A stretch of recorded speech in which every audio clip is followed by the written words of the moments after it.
Loveth, my daughter, men are naturally polygamous.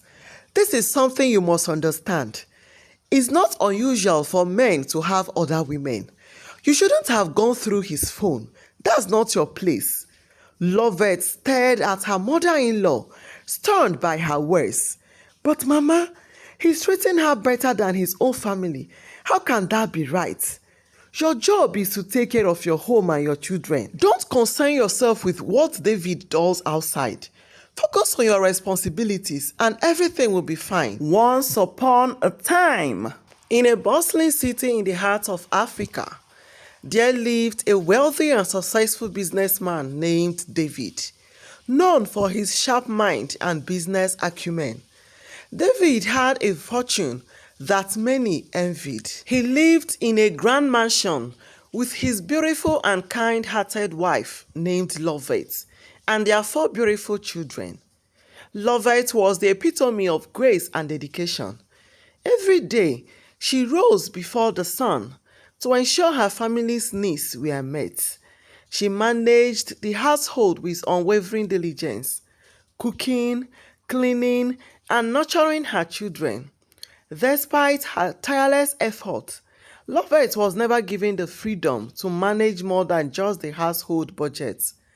David, in his belief that a woman's place was at home, restricted her access to money, providing with only enough for the household needs. David's philosophy was clear. A woman should be kept under control, and money, he believed, was the tool to do so.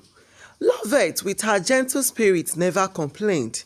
She found joy in the little things, in the laughter of her children, and in the small acts of kindness she could extend to those around her. One day, Loveth needed to get something for herself, but was financially down. She decided to confront David, her husband. "Honey, may I speak with you for a moment?" "What is it, Loveth? I am quite busy." "I understand, but this is important. I need some money. The children need new school supplies, and I have a few personal things I need to take care of." David sighed. "This woman, you know how hard things are in the country right now. Money is tight, and we need to be careful with our spending." Loveth, feeling frustrated. "But honey, that's the excuse you always give me whenever I ask for money. It's not just about the children. I have personal needs too. You refuse to let me work, and then you won't give me money for anything beyond the household budget." "Yes," David thundered back at her. "That's because your place is in the kitchen and nowhere else. You don't need extra money. What could you possibly need it for anyway?" Loveth, her voice breaking. "How can you say that? Do you realize how hard I work to keep this home running smoothly? I wake up early and go to bed late every single day, just to make sure everything is perfect for you and the children. Don't I deserve some respect and trust?" "Respect? Trust? You have everything you need right here. You don't need to concern yourself with money matters. Just focus on your duties." "But honey, I feel like a prisoner in my own home. You control everything and give me nothing. Is it so wrong for me to want a little independence, to have a say in my own life?" "Don't be ridiculous, woman. Just do your work and leave the rest to me." David turns and walks away, leaving Loveth alone. She sinks to the floor, tears streaming down her face, feeling utterly broken and hopeless. Days later, as David took his bath, Loveth sat on the bed, her mind wandering through the events of the day.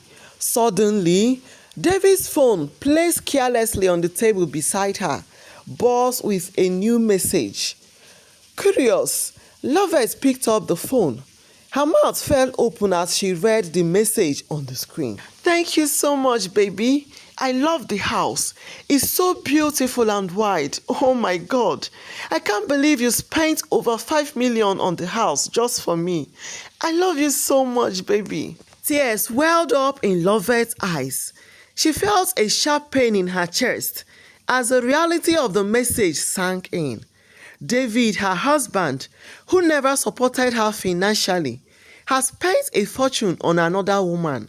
while denying her the basic dignity of a little financial independence. David emerged from the bathroom, towel around his waist, to find Loveth holding his phone, with tears streaming down her face. "What do you think you are doing with my phone?" He snatched the phone from her hand, his face contorting with anger.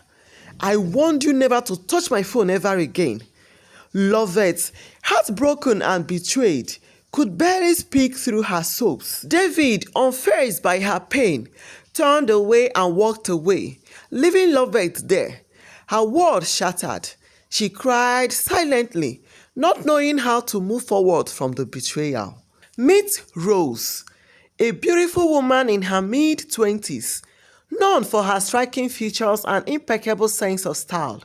Her long flowing hair and radiant smile turned heads wherever she went. Rose had a taste for the finer things in life, and she enjoyed every moment of her glamorous lifestyle. This story is about to be taken to the next level.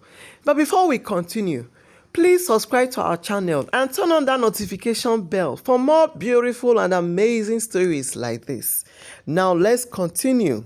A few months ago, Rose had met David at an upscale event. Their connection was immediate and intense. David was captivated by her charm and sophistication, and he quickly fell under her spell. In a matter of months, David had spent more on Rose than he had ever spent on his own family or his village people. He rented a luxurious apartment worth 5 million naira, complete with modern amenities and a stunning view of the city. To ensure she could move around in style, he bought her a brand new car, a sleek and elegant model that matched her personality. Additionally, he placed her on a generous monthly salary, ensuring that she could maintain her high-end lifestyle without any worry. To be with Rose, David often told his wife Loveth that he was going on business trips. In reality, he was escaping to spend time with Rose, indulging in the lavish life they enjoyed together. They dined at the finest restaurants, attended exclusive parties, and took spontaneous trips to exotic destinations. Rose and David were living their best lives, wrapped in a whirlwind of luxury and passion, while Loveth remained at home, unaware of the betrayal unfolding behind her back. Each time David returned home, he carried on the facade of a hardworking businessman, never hinting at the double life he was leading. Meanwhile, Rose continued to bask in the benefits of David's wealth, enjoying the freedom and opulence he provided. Weeks passed, but Loveth was still unable to move past David's betrayal. The pain gnawed at her, and she felt increasingly isolated. Desperate for support, she decided to reach out to David's mother, hoping for understanding and advice. One afternoon, Loveth made her way to her mother-in-law's house. She was greeted warmly and invited to sit down. With a heavy heart, Loveth poured out her story, recounting the heartbreaking discovery of David's infidelity and the lavish spending on his mistress. "Mama, I don't know what to do. I saw messages on David's phone from another woman. He's been spending so much money on her, buying her a house, a car. I feel so betrayed." David's mother listened quietly, her expression thoughtful but not shocked. "Loveth, my daughter, men are naturally polygamous. This is something you must understand. It's not unusual for men to have other women. You shouldn't have gone through his phone. That's not your place." Loveth stared at her mother-in-law, stunned by her words. "But Mama, he's treating her better than his own family. How can that be right? Your job is to take care of your home and your children. Don't concern yourself with what David does outside. Focus on your responsibilities and everything will be fine," David's mother replied. Loveth felt a wave of hopelessness wash over her. She had hoped for empathy and guidance, But instead, she found herself facing the harsh reality of ingrained cultural expectations. She left her mother-in-law's house feeling more alone and powerless than ever. As she walked back home, tears streamed down her face. The weight of her situation pressed heavily on her heart. She felt trapped in a life where her pain was dismissed and her role was confined to that of a silent, dutiful wife. Loveth knew she had to find a way forward, but in that moment, she couldn't see any path to escape the darkness surrounding her. Feeling overwhelmed by her circumstances, Loveth decided to confide in her dear friend, Mma.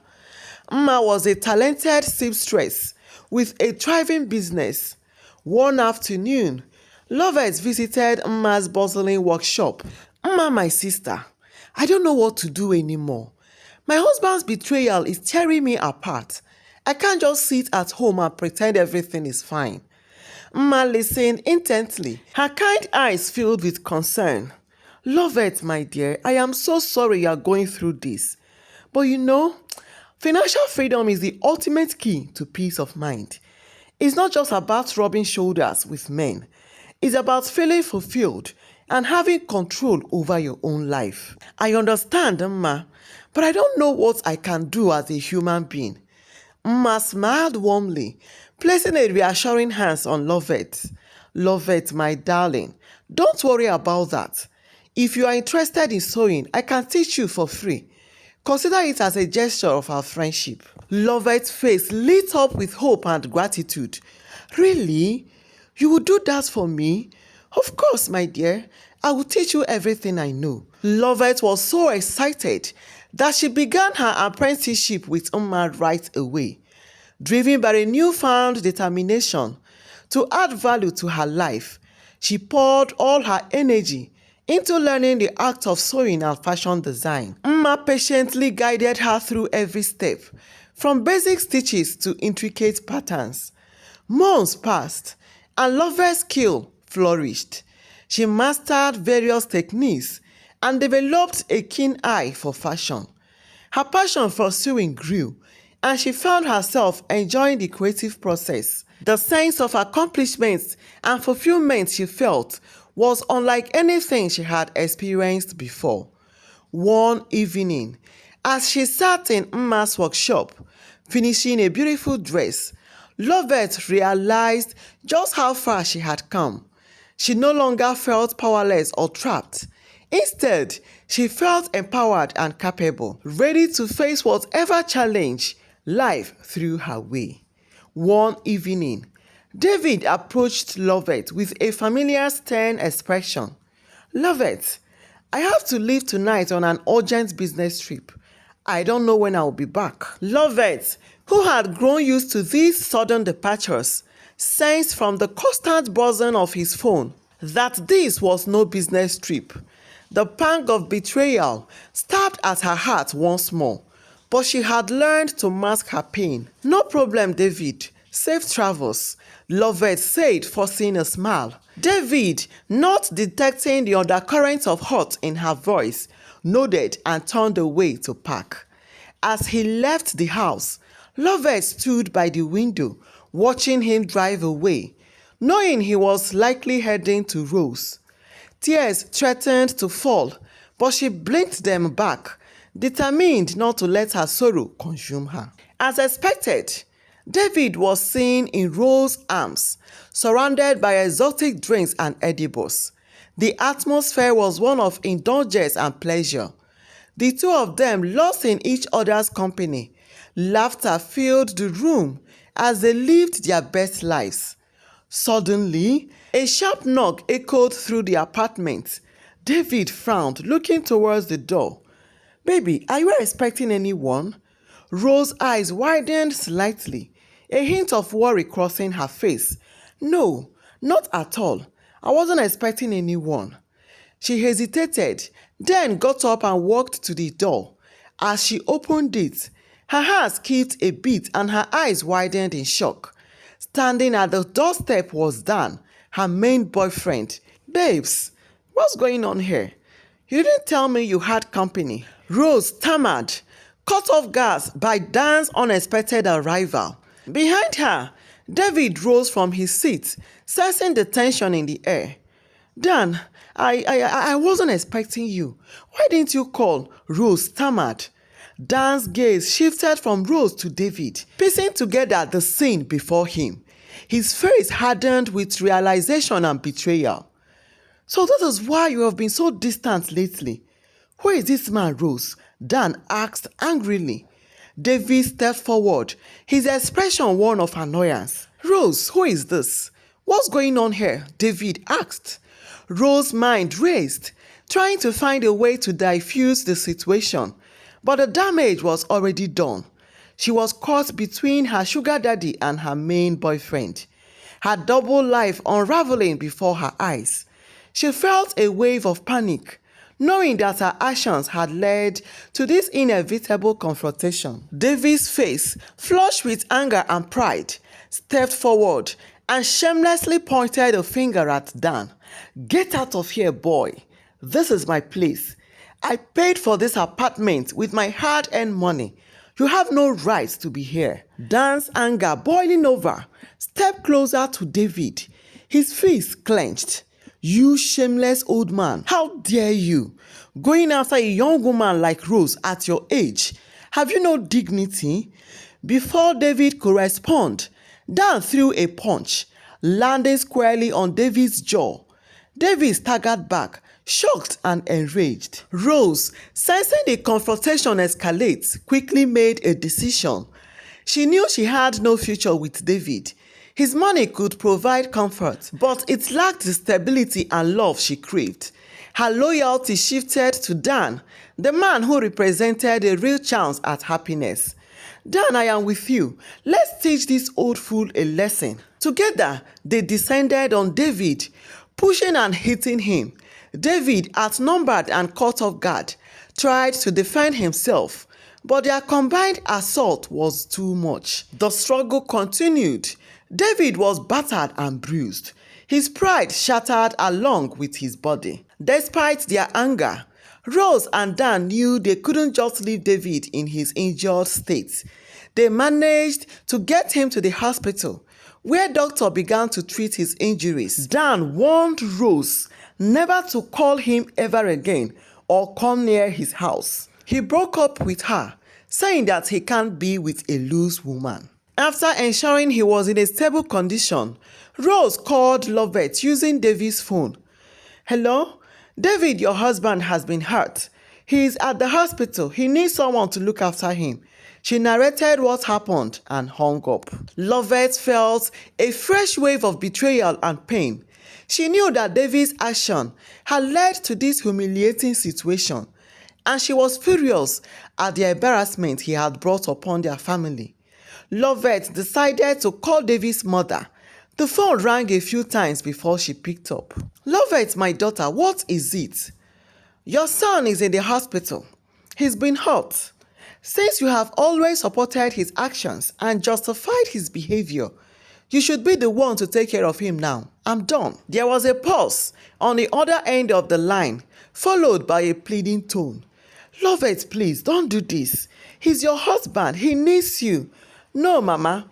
I've supported him for too long, despite his betrayal and deceit.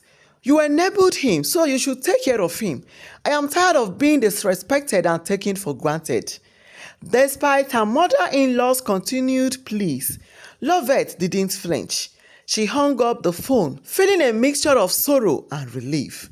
This was her way of taking a stand, reclaiming some dignity and self-respect. David returned home from the hospital, his body healing, but his heart heavy with shame and regret. Throughout his stay, his mother had been there, caring for him without a word of reproach. As he stepped into his own house, he couldn't help but notice the changes that had taken place. Loveth stood before him, transformed.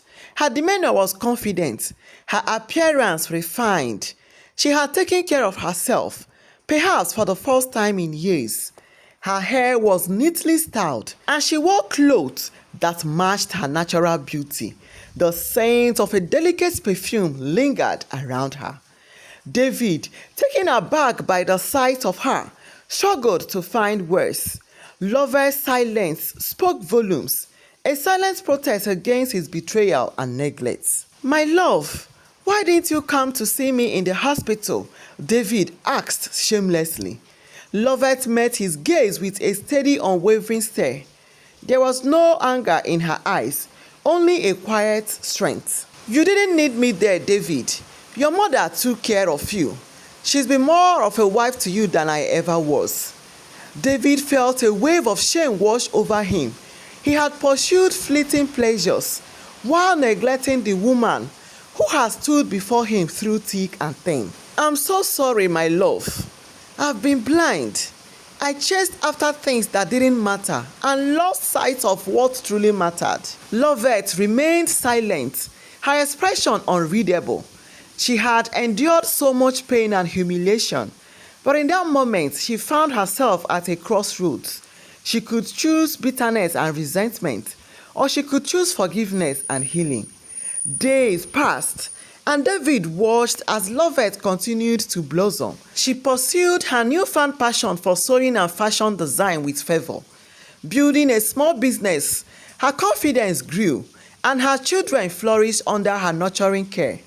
One evening, as they sat together in their living room, David found the courage to speak from his heart. "Loveth, my love, I don't deserve your forgiveness, but I want you to know that I'm willing to do whatever it takes to make things right. I am truly sorry, and I promise never to hurt you anymore." Loveth looked at him, her eyes softening. "David, I don't know what the future holds for us, but I believe in second chances.